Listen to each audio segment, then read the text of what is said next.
Salam sejahtera untuk kita semua. Perkenalkan, nama saya Nika Deosina Dewi, saya utusan dari SMPN Negeri 3 Tanjung. Kali ini saya akan membawakan sebuah cerita dengan judul Cupak Gurantang. Cupak Gurantang dimulai dari kisah kerajaan Daha, yang Datu Daha memiliki seorang putri cantik jelita bernama Dewi Sekarnitra. Dewi Sekarnitra tidak diberi izin untuk keluar rumah, tetapi pada saat masa remajanya, dia ingin merasakan keindahan taman di luar kerajaan. Dewi Sekarnitra meminta izin kepada ayahnya, dan Dewi Sekarnitra pun diizinkan, tetapi harus ditemani oleh dua mahapatinya, yaitu Patih Mangkubumi dan Patih Mangkunegara. Putri pun langsung senang beralih ke sana kemari, dan suatu ketika ada suara petir dan seperti suara gemuruh, bahkan seperti suara halilintar. Suara tersebut terdengar dari suara raksasa Gendawa yang ingin mengambil putri untuk dijadikan pendamping hidupnya.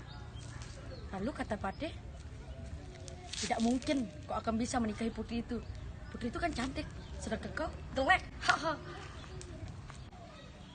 Mendengar perkataan dari Mahapatih, raksasa pun langsung menyerang kedua patih itu. Dengan sekuat tenaga, Patih pun melawan, tapi akhirnya Patih pun terkalahkan, dan Dewi Sekarnitra dibawa ke goa dan diculik oleh raksasa. Lalu mendengar berita yang Patih terkalahkan, Datu Daha pun langsung marah dan kecewa kepada kedua patihnya. Ia pun berkata, sekarang kau harus mencari pemuda yang dapat mengalahkan raksasa itu. Jika tidak, kau akan kuhukum dengan seberat-beratnya. Tetapi jika pemuda itu bisa mengalahkan raksasa itu, setengah dari kerajaanku ini akan didapatkannya. Bahkan ia bisa mengawini putri tercintaku. Lalu Mahapatih pun mencari pemuda yang bisa mengalahkan raksasa tersebut. Hingga hari berganti hari, minggu berganti minggu, bahkan bulan berganti bulan. Tetapi mereka tidak dapat menemukan pemuda yang dapat mengalahkan raksasa tersebut. Sementara itu, di tengah hutan belantara, ada dua sosok pemuda bernama Cupak dan Gurantang. Mereka menyelusuri hutan bersama-sama. Suatu ketika, Cupak dan Gurantang merasa kelaparan. Kata Gurantang, kakakku sayang, carikanlah aku nasi. Aku sangat lapar sekali. Adikku, kaulah saja yang pergi. Di sana ada empulan asap. Kaulah yang pergi. Kakak saja yang pergi. Jika aku yang pergi, maka akulah yang akan dijadikan makanan oleh hewan buas lainnya. Baiklah.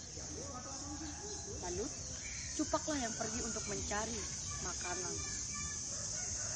Dan Cupak pun menemukan sebuah rumah yang rumahnya dimiliki oleh Indak Bangkol dan Amak Bangkol.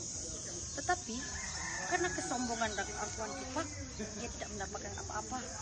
Dia kembali kepada adiknya, dan adiknya lah yang disuruh untuk pergi. Lalu atas kewibawaan Gurantang dapat membawa nasi satu bakul. Tetapi sudah ia mendapatkan nasi, Gurantang disuruh lagi untuk mengambil air ke sungai.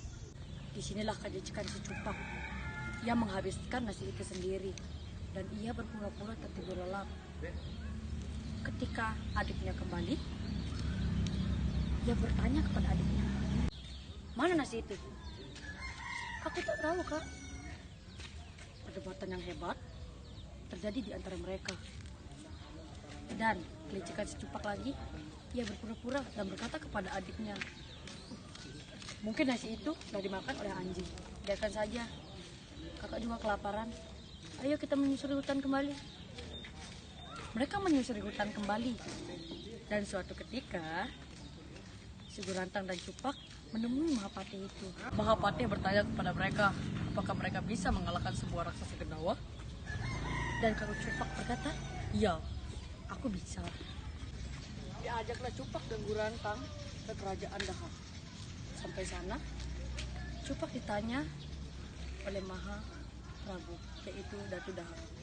Dia bertanya, apakah ia benar-benar bersedia untuk melawan raksasa tersebut? Kata Cupak, iya. Dengan kesombongan dan keangkuhannya, dia berkata iya. ia meminta satu syarat. Ia harus diberikan makanan terlebih dahulu. Lalu diberilah mereka jamuan yang sangat besar. Dan suatu hari mereka diajak ke hutan belantara di tempat goa raksasa Gendawa. Mereka diajak ke hutan belantara. Dan pas menyusuri hutan, terdengar lagi suara gemuruh raksasa Gendawa. Si Cupak pun langsung merasa ketakutan. Dan Gurantang menertawai kakaknya. Baru saja mendengar suaranya sudah terkejut-kejut, apalagi melihat sosoknya. Diam saja ke Gurantang. Dan tiba-tiba muncullah sesosok raksasa tersebut. Cupak pun langsung melawan raksasa tersebut. Tetapi Cupak terkalahkan. Raden Gurantanglah yang maju untuk melawannya. Dan Raden Gurantang bisa menyelamatkan putri tersebut karena raksasa telah dibunuh oleh Gurantang. Tetapi kelicikan Cupak kembali. Ia berkata kepada adiknya, "Keluarkan saja putri dulu, nanti kau belakangan." Benar. Gurantang mengikuti kata-kata kakaknya. Ia mengeluarkan putri terlebih dahulu. Tetapi setelah putri keluar, goa tersebut ditutup oleh batu oleh si Cupak. Dan Cupaklah yang membawa putri ke kerajaan Daha. Sampai sana, benar, Datu Daha langsung memenuhi janji-janjinya. Ia akan membuat gawe belik dan langsung menikahi Cupak dengan Dewi Sekar Mitra. Atas nama Tuhan Yang Maha Esa, Gurantang dapat terselamatkan di gua itu. Tetapi Cupak menceritakan kepada Mahapati bahwa Gurantanglah yang bekerja sama dengan raksasa tersebut. Dan Gurantang pun dibunuh oleh kedua Mahapati tersebut. Tetapi Gurantang hanyalah pingsan, bukannya meninggal. Ia pun dibuang ke sungai.